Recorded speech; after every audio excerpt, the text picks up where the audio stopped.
తర్వాత సమస్తమును అప్పటికి సమాప్తమైనదని యేసు ఎరిగి లేఖనం నెరవేరినట్లు నేను దప్పుకొనుచున్నాను అనెను. దేవుని స్తోత్రం. హల్లెలూయా. దేవుని యొక్క బిడ్డలారా జాగ్రత్తగానండి. యేసు ప్రభువారు ఆయన చెప్తున్న మాట ఏంటంటే 5వ మాట, సిలువలో ఆయన వేలాడుతూ దేవుని యొక్క బిడ్డలారా నేను తప్పికొనుచున్నాను. దేవుని స్తోత్రం. హల్లెలూయా. వాస్తవానికి దేవుని యొక్క బిడ్డలారా యేసుక్రీస్తు ప్రభువారు అప్పటికే రక్తమంతా పోయింది. అప్పటికే దేవుని బిడ్డలారా తన శరీరంలో ఒక రక్తపు చుక్క కూడా లేదు. రక్తమంతా పోయింది. రక్తమంతా పోయినంతగా ఆయన అంత దారుణంగా చెప్పారు.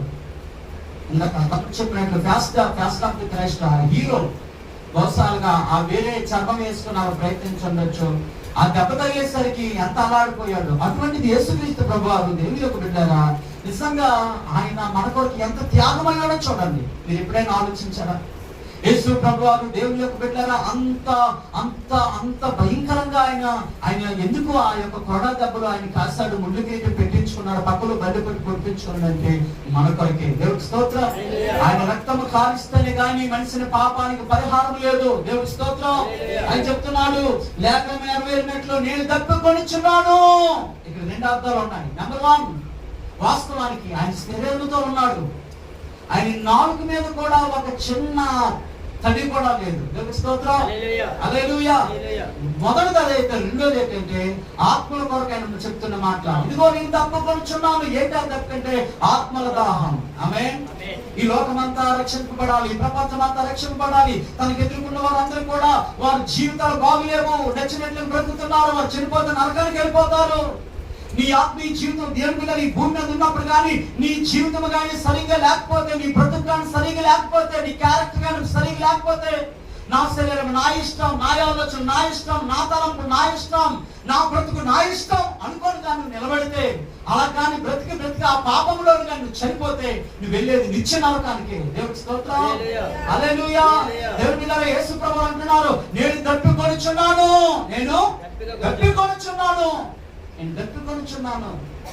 ప్రజలు రక్షింపబడాలని దప్పిక, ప్రజలు దేవుణ్ణి ఎరగాలని దప్పిక.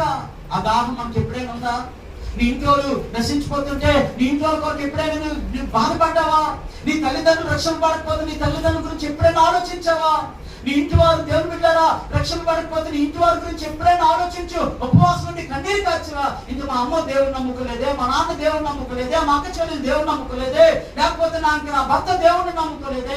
ఎప్పుడైనా నీ భర్త కొరకు కానీ, నీ పిల్లల కొరకు కానీ, నీ తల్లిదండ్రుల కొరకు కానీ ఎప్పుడైనా కన్నీరు కాచి ఉపవాసం ఉన్నావా? ఎంతమంది ఉన్నారు ఇక్కడ ఉపవాసం ఉన్నారు? దానికి దాహం ఏంటంటే అయ్యో నా ఇంటి వారు రక్షింపబడాలి. మీకు తెలుసా నీ ఇంటి వారు కానీ, నీ కుటుంబీకులు కానీ, నీ భర్త కానీ, నీ భార్య కానీ, నీ అన్నదమ్ములు కానీ, నీ అక్కచెల్లెలు కానీ యేసయ్య నువ్వు తెలుసుకోకుండా కానీ మరణిస్తే వారు వెళ్ళేది నిత్య నరకానికే.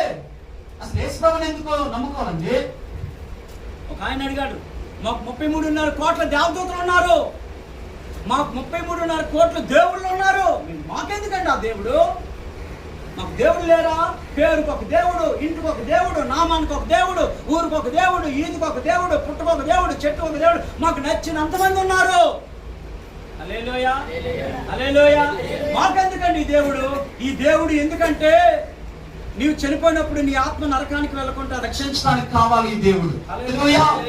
అగ్ని ఆరదు, పురుగు చావదు. నువ్వు చనిపోయిన తర్వాత నీ ఆత్మ నిత్య నరకానికి వెళ్ళకుండా రక్షించడానికే యేసు ప్రభువు ఈ లోకానికి వచ్చి నిన్ను రక్షించడానికి వచ్చాడు ఈ దేవుడు. అందుకన్నాడు సర్వలోకానికి వెళ్ళి సర్వ సృష్టికి సువార్తను ప్రకటిస్తున్నా.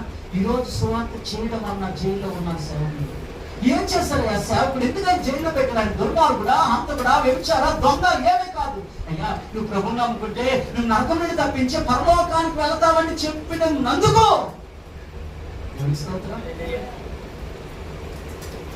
నువ్వు దేవుని నమ్ముకుంటే నువ్వు దేవుని రాజ్యానికి వెళ్తావయ్యా, నీ ఆత్మ అగ్ని కూడా నేను తప్పించబడతావయ్యా అంటే మత మార్పుడు అంటున్నావు.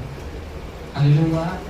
యేసు ప్రభువుని తెలుసుకోకుండా ఏ వ్యక్తి నీ భూమి మీద మరణిస్తే దేవుడి బిడ్డలు ఆయనకి వెళ్ళేది నిత్య నరకానికే. అందుకని చెప్తున్నాడు నేను తప్పికొనుచున్నాను. అది ఎంత కనుక దాహం అంటే ఏమి ఇవ్వాలి చెప్పండి అమ్మా? దాహం అంటే ఏమి ఇవ్వాలి? మీ అందరికి మంచిగా అందిందా? అందిందా? అందరికి అందిందా? దేవుని స్తోత్రం. హల్లెలూయా. మనకి ఎండ అని చెప్పేసి మనం మంచి మజ్జిగ తాగాం, ఫ్యాన్ కింద కూర్చొని. అది దాహం అంటే కనీసం నీరు ఇవ్వలేదంట. ఏంటి తెలుసా, ఒక పుడక మీద ఒక మాటలో చెప్పాలంటే దాని మీద పాస పోసి అది నోట్లో పెట్టారు.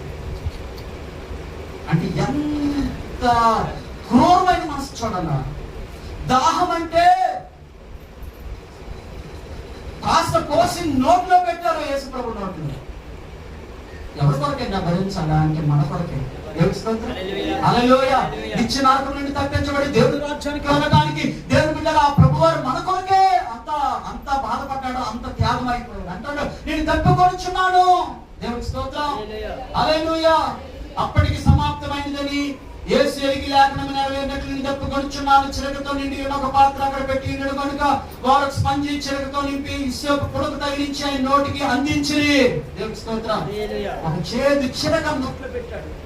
అప్పుడు అది తృణీకరించాడు ఆయన. దాహం అంటే నీరపడిసిన మనుషులు అక్కడ మనుషుల్లో లేరు. మనుషులు మానవత్వం చచ్చిపోయింది. మానవత్వం చచ్చిపోయింది. మనుషులు కాదు, వాళ్ళు మృగాలు. హల్లెలూయా. కనికరం లేనివాడు ఎవడైనా మృగమే. దయ లేనివాడు ఎవడైనా మృగమే. ప్రేమ లేనివాడు ఎవడైనా మృగమే. ఆప్యాయత లేనివాడు ఎవడైనా మృగమే. దాహం అంటే కనీసం నీరెవలేదండి. అంత బాధ ఎవరి కొరకు, అంత వ్యాధిని ఎవరి కొరకు పడ్డారంటే నీ కొరకే, నా కొరకే. ఐదో మాట ఏంటంటే నేను దప్పు కొడుచున్నాను. ఏంటి ఆ దప్పు కంటే ఆత్మల భారం. చెప్పండి, అంత చెప్పండి మాట. నీ ఇంటి వారి కొరకు. మీకు తెలుసా, మీకు నిజంగా ఆత్మ యొక్క విలువ తెలిస్తే మీ అమ్మ, నాన్న, తల్లి, తండ్రులు, మీ కుటుంబ ఫ్యామిలీ అందరూ ప్రభు నమ్ముకోకుండా ఒక్క రోజు కూడా దేవుని పెట్టారా? రోజుకి వారంలో ఒక్క రోజే నువ్వు దేవుని నమ్ముకో, చర్చికి రా, ప్రార్థనకి రా, ఖచ్చితంగా నువ్వు చెప్పే వ్యక్తి. హల్లెలూయా. చెప్పేవాడు. ఎందుకు చెప్పట్లేదంటే ఆత్మ యొక్క విలువ నీకు తెలియదు. దేవుని స్తోత్రం. ఆత్మ యొక్క విలువ తెలియదు. ఆత్మ యొక్క విలువ నీకు తెలియదు. కోట్ల కాని విలువైంది ఆత్మ. ఒక వ్యక్తి కానీ ప్రభువుని తెలుసుకోకుండా చనిపోతే వెళ్ళేది నరకానికి. దేవుని స్తోత్రం. ఆత్మల కొరకైన దాహం కొంటున్నాడు యేసు ప్రభు. ఈ మధ్య కాలంలో ఏదో వర్తమానం యొక్క ఉద్దేశం ఏంటంటే ఆత్మల దాహం మనకు కావాలి. దేవుని స్తోత్రం. నశించిపోతున్న వారికి స్వార్థ, పాడైపోతున్న ప్రజలకు స్వార్థ, ఇంటి దగ్గర ఉండిపోతున్న నీ తల్లిదండ్రులకు స్వార్థ చెప్పు. అమ్మా రండి. దేవుడి దగ్గర రాకపోతే నష్టం ఏంటంటే నరకానికి వెళ్ళిపోతుంది. దేవుని స్తోత్రం. హల్లెలూయా. ఎన్నైనా సంపాదించుకోవచ్చు. హల్లెలూయా. అవేమి పరలోక రాజ్యానికి తీసుకెళ్ళకూడదు. కానీ యేసుని తెలుసుకుంటే ఆ రక్షణ దేవుని రాజ్యానికి తీసుకెళ్ళాలి. హల్లెలూయా. హల్లెలూయా. కాబట్టి మీ జీవితంలో ఏదో మాట బట్టి ఆత్మల కొరకైన దాహం మీరు భరించాలని కోరుతున్నాను. ఆత్మల కొరకైన దాహం చూసుకోవాలండి. నువ్వు బస్సు ఎక్కినప్పుడు ఎవరికైనా పక్క వరకు స్వార్థ చేయండి. నువ్వు నడుస్తూ వెళ్ళినప్పుడు పక్క వరకు స్వార్థ చేయండి. నువ్వు పొలంలోకి వెళ్ళినప్పుడు స్వార్థ చేయండి. నువ్వు డ్యూటీలోకి వెళ్ళినప్పుడు నీ పొరుగు వరకు స్వార్థ చేయండి. ఎంతో మంది చెప్పేవారు లేక నశించిపోతున్నారు. ఒక మాట చెప్పండి ప్రభు గురించి. ఏమో ఆ విత్తనం వాళ్ళు పనిచేస్తుందేమో, ఆ విత్తనం వాళ్ళు రక్షిస్తుందేమో, ఆ విత్తనం ఒక రోజు యేసు ప్రభు దగ్గర తీసుకొని వస్తుందేమో. దేవుని స్తోత్రం. హల్లెలూయా. ఆత్మ దాహం ప్రభు కొడుకున్నట్లుగా మనము కూడా ఆత్మ దాహం కలిగి ఉందాం. ఈ మాట దేవుడు దీవించిన